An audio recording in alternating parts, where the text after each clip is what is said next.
สบายดี FC ทุกคนสบายดีสวัสดีครับ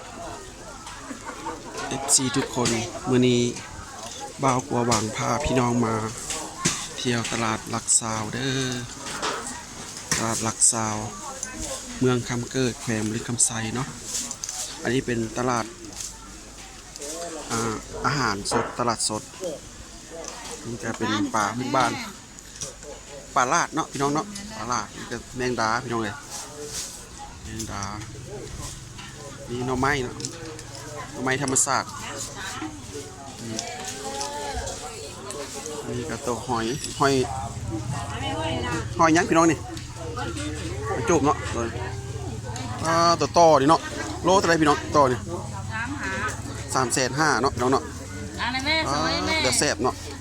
ต่อคุ้มบ่พี่น้องเนี่ยแซ่บพอดีรอ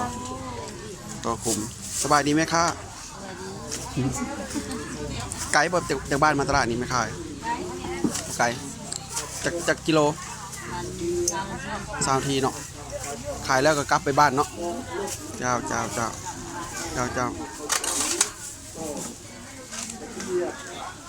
ตะกะแตนเนาะตัวใหญ่ดีตะกะแตนนี่เนาะ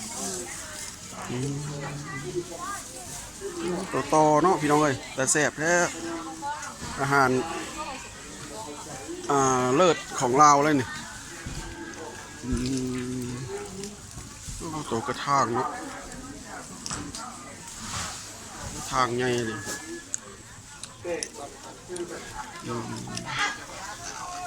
อันนี้ก็ตัวบางเนาะบางอาหารปลาพี่น้องเลย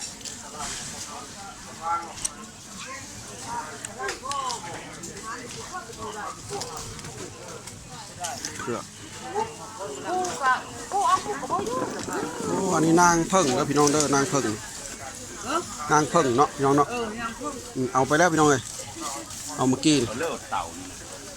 นางเพิ่งคอดาล่าไม่ได้บ่วันนี้พี่น้องเลยเมื่อกี้นี่ซื้อแล้ววันนี้คอล่าวันนี้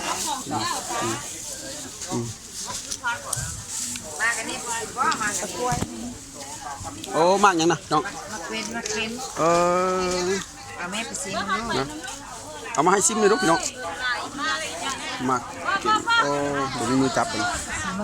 ล้างแล้วบ่ซิมมันธรรมชาติเนาะเอาเมื่อให้เขาเป็นน้องบ้าง